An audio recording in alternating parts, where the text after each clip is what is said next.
The live TV, सच सबसे आगे।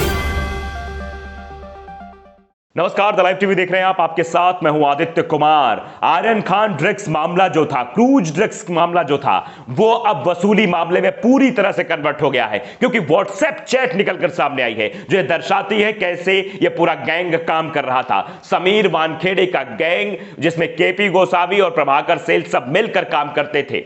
आपको बताते हैं कि व्हाट्सएप चैट जो सामने आई है वो व्हाट्सएप चैट है प्रभाकर सेल और केपी गोसावी की। केपी गोसावी प्रभाकर सेल को भेजता था, क्रूज पार्टी के बाहर जाके गेट के बाहर खड़ा रहता था और वहां पर वो देखता था कौन कौन आ रहा है, कौन कौन नहीं आ रहा है। और केपी गोसावी एक एक लोगों की फोटोज उसे भेजता था कि ये ड्रेस वाली देखो, ये ड्रेस वाले देखो, इनको टारगेट करना है, ये बड़े घराने के लोग हैं। तो ये पूरा खेल चल रहा था और ये खेल, इसका पर्दाफाश हो चुका है और सारी सच्चाई निकलकर सामने आ गई है कि किस तरह से इस ड्रग्स के मामले को लेकर इसके पीछे कैसे वसूली की जा रही थी और कैसे लोगों से पैसे लिए जा रहे थे। तो सबसे पहले मैं एक वीडियो आपको दिखाना चाहूंगा, क्योंकि चैनल्स भी, बड़े मेन स्ट्रीम मीडिया भी यह मानने को तैयार हो गया है कि यह कोई क्रूज ड्रग्स केस नहीं था, यह पूरी तरीके से एक वसूली कार्ड था और इस वसूली कार्ड में भूमिका निभाई थी सबने। केपी गोसावी ने, प्रभाकर सेल ने और उसके साथ साथ कुछ और लोग भी थे। आप जानते हैं बड़े समीर वानखेड़े साहब। तो पहले मैं वो वीडियो क्लिप सुनाता हूं किस तरह से रिपोर्टर ने वो व्हाट्सएप चैट दिखाते हुए किस तरह से खुलासा किया है और सीधे सीधे उसने भी कहा है कि ये कोई ड्रग्स केस नहीं था, ये मामला जो था वो वसूली मामला है, वसूली कांड है। वीडियो देखिए। बल्कि इसे वसूली रेड कहना चाहिए। अगर हम इसे वसूली रेड कहते हैं तो क्या गलत है? हम ये इसलिए कह रहे हैं, जरा इन तस्वीरों को देखिए। अब ये व्हाट्सएप किरण गोसावी का व्हाट्सएप है। ये देखिए तस्वीरें, ये देखिए तस्वीरें, ये तस्वीरें देखिए। इस नीले टी शर्ट वाली को पहचानो, पिंक ड्रेस वाली को पहचानो, येलो ड्रेस वाली को पहचानो, जैसे ही आ जाए बताना। ये चीजें क्या बताती हैं रोमाना? ये चीजें बताती हैं कि ये तो पहले से ही चिन्हित लोग हैं, यानी कि ये तो पहले से ही सुपारी ले ली गई है कि ये लोग जैसे ही क्रूज पर आएंगे इन्हें हमें पकड़ना है, इनके बारे में बताना है और हम इन पर कार्रवाई करेंगे। तो वीडियो देखा आपने? वीडियो में आपने देखा होगा कैसे ये चाल चली जा रही थी, कैसे लोगों को टारगेट करने की कोशिश और बड़ी रकम वसूलने की बात कही जाती थी। उसके बाद एक और वीडियो में आपको दिखाएंगे जिसमें ये साफ तौर पर समझ में आता है। इस वीडियो में तो आपने देखा होगा कि फोटो दिखाई जा रही है कि ये देखो ये शख्स है, इस वाले को टारगेट करना है। दूसरी सबसे बड़ी बात यह कि सुपारी एक तरह से ली जा रही थी लोगों की।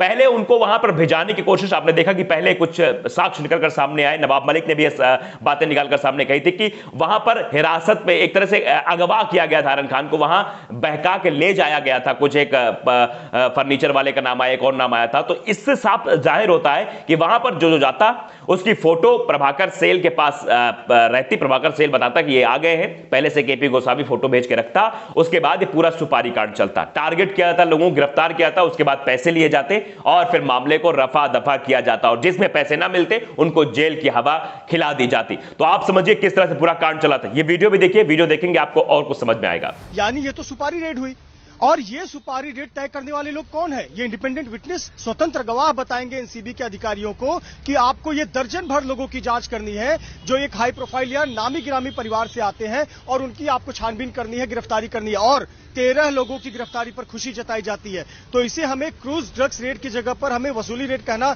बेहतर होगा। तो वीडियो देख लिया आपने। वीडियो देखकर आपके दिमाग में कई सारे सवाल उठ रहे होंगे। ये सवाल जायज है क्योंकि एनसीबी के दफ्तर में रहने वाले अधिकारी किस तरह से प्राइवेट डिटेक्टिव को तवज्जो देते हैं, यह सवाल पहले भी उठ रहा था और आज भी उठ रहा है। कैसे प्राइवेट डिटेक्टिव पूरा काम करता था, अपने बॉडीगार्ड को भेजता था और बॉडीगार्ड को वहां पे फोटो भेजता था, उसके बाद वसूली का पूरा खेल करता था। यह बात खुद उसी बॉडीगार्ड ने सबके सामने रख दी है। प्रभाकर सेल ने सारी चीजें, सारी सच्चाई एक के बाद एक सब सामने रख दी और अपने एफिडेविट में भी लिख दिया है, बता दिया है कैसे ये बड़े लोगों को टारगेट करते, कैसे आर्यन खान के मामले में टारगेट किया था, झोले भी गए थे, बस्ता भी गया था, पैसे भी गए थे, सारी चीजें बताई कैसे कैसे किस किस मामले में क्या करते थे। एक रिपोर्टर ने यहां तक बताया, पूरा खुलासा कर दिया, उसके पास फोटोज थे कि कैसे प्रभाकर सेल ने वहां पर सेल्फी ली थी क्रूज पार्टी के बाहर और सेल्फी के बाद ये दिखा दिया था कि मैं वहां पहुंच गया हूं, क्योंकि साक्ष्य की बहुत जरूरत होती रही होगी केपी गोसावी को। उसके बाद केपी गोसावी एक एक करके फोटोज भेजता है। फोटोज भेजने के बाद वो टारगेट करने की कोशिश करता है कि इनको तुमको पकड़ना है, अभी रेड पड़ने वाली है। तो ये क्या ड्रग्स केस की रेड थी, क्रूज पार्टी रेड थी या सुपारी रेड थी? आप खुद इसका अंदाजा लगाइए, खुद इस रिपोर्टर की जुबानी आप सुनिए कैसे पूरा कांड किया जाता था। सुनिए। ये कॉर्डिलिया क्रूज है, जिसके ठीक बाहर प्रभाकर को पहले से तैनात किया गया था और उसको वहां पर सेल्फी भी ली हुई है। और इसको बाहर इसलिए तैनात किया गया था कि जो व्हाट्सएप पर किरण गोसावी की तरफ से लोगों की तस्वीर आ रही है, उन्होंने जिन्हें पहले से चिन्हित कर रखा था। तो आपने सुना, आपने समझा पूरे घटनाक्रम को। एक के बाद एक खुलासे इस बात की तस्दीक करते हैं कि मुंबई में एनसीबी कितना बड़ा खेल खेल रही थी। ये बड़े बड़े अधिकारी मिलकर प्राइवेट डिटेक्टिव के साथ, कुछ अपने चंद लोगों के साथ, सुपारी गैंग के साथ आप कह सकते हैं, ये जो पूरा जो वसूली गैंग है, ये वसूली गैंग काम करता था और ऐसे लोगों को टारगेट किया जाता था। आर्यन खान के मामले में भी इन्होंने यही पूरा षड्यंत्र रचा था, कैसे इनको टारगेट करना है, कैसे इनसे बड़ी बड़ी रकम वसूलनी है। 24 करोड़ की बात, 24 से 25 करोड़ की बात आप सबके सामने आई थी। ये दर्शाने की कोशिश करते हैं, ये बताने की कोशिश करते हैं कि हम बहुत बड़े हीरो हैं, हम हीरो के माफिक काम करते हैं, लेकिन असल बात में सबसे बड़े भ्रष्टाचारी हैं। अगर ये बात सत्य है, ये व्हाट्सएप चैट सत्य है, एक एक बातें जो नवाब मलिक ने कही है वो सत्य है, तो आप समझिए कि एनसीबी के अंदर समीर वानखेड़े कितना बड़ा खेल कर रहा था। और हो सकता है कि अगर ये सत्य है तो इसका सारा हिस्सा सबको मिलता रहा होगा। इतना बड़ा खेल, इतना बड़ा फ्रॉड, क्योंकि बहुत सारे एनसीबी के बारे में एक बात और कही थी, समीर वानखेड़े के बारे में भी बात कही थी नवाब मलिक ने, कि कई सारे ऐसे केसेस जिसमें बेगुनाह लोगों को फंसाया गया है, उनको जेल में डाला गया है एनसीबी के अधिकारियों द्वारा। तो अगर यह बात सत्य है, इस बात में थोड़ी बहुत सच्चाई है, तो आप मानिए कितने लोगों को टारगेट किया हो गया। आर्यन खान का मामला अगर ना आता, अगर नवाब मलिक सामने ना आते, वो सेल्फी सामने ना आती, तो शायद आज ये पूरा मामला दबा रह जाता, इतना बड़ा खुलासा ना हो पाता। लेकिन अब जांच चल रही है, तो जांच के बाद एक एक खुलासे निकलकर सामने आ रहे हैं। और इस व्हाट्सएप चैट ने यह सिद्ध कर दिया है कि ये एनसीबी के जो अधिकारी समीर वानखेड़े हैं, ये रेड वेड मारने नहीं जाते थे, ये सुपारी के लिए रेड मारते थे, अपनी कमाई के लिए रेड मारते थे कि बड़े बड़े लोगों को टारगेट करना है, उनके जब बच्चों को टारगेट करेंगे तो वो बिलबिला जाएंगे और फिर उनसे हम बड़ी रकम वसूल लेंगे और ये कहकर कि तुम्हारे बेटे का कैरियर खराब कर देंगे, तुम्हारा कैरियर खराब कर देंगे, ये कर देंगे।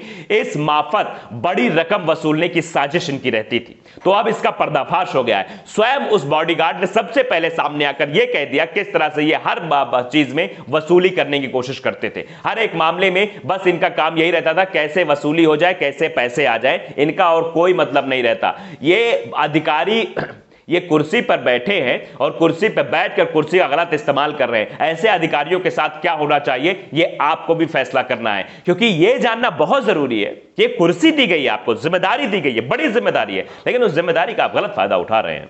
आप वसूली कर रहे हैं, जनता के साथ वसूली कर रहे हैं और ऐसे पूरा जाल बिछा रखा है। मतलब आप फंसी जाओगे उस जाल में, इस तरह का जाल ये बुनकर रखते हैं और फिर टारगेट कर लेते हैं, क्योंकि सब चीजें निकलकर सामने आ रही थी, एक एक तथ्य निकलकर सामने आ रहे हैं। और इस व्हाट्सएप के चैट के जरिए तो यह सिद्ध हो गया है कि कैसे यह बड़ा खेल मुंबई में खेला जा रहा था और समीर वानखेड़े की सरपरस्ती में यह सब कुछ हो रहा था। वो सब करवा रहे थे और खेल आराम से चल रहा था। इसीलिए डीलिंग के लिए बैठकर फोन पर बात करवाई आर्यन खान से, इसीलिए प्राइवेट डिटेक्टिव एनसीबी के कार्यालय में एक अधिकारी के तौर पर घूमता रहा। जब उसकी सेल्फी वायरल हुई तो किसी को यह भरोसा नहीं हो रहा था कि यह इंसान कौन है। सब यही कह रहे थे हो सकता है एनसीबी का कोई बड़ा अधिकारी होगा, हमको भी लगा था कोई बड़ा अधिकारी होगा, लेकिन बाद में पता लगा ये तो तुच्छ आदमी है, ये तो एक प्राइवेट डिटेक्टिव है जो काम करता है समीर वानखेड़े के लिए, जो गवाह है और गवाह को ऐसे बैठाया जा रहा है कि उसके पास की पूछो मत भैया। तो ये गवाहों की जो बात की जा रही थी, ये सिर्फ एक चाल थी, वो चाल नाकामयाब हो गई और अब इनका सारा काला चिट्ठा सबके सामने है कि ये रेड नहीं सुपारी रेड मारते थे। तो द लाइव टीवी को अगर आपने सब्सक्राइब नहीं किया, सब्सक्राइब कर लीजिए, बेल आइकन जरूर दबाइए ताकि सच खबरें आप तक पहुंचती रहे। नमस्कार। द लाइव टीवी, सच सबसे आगे।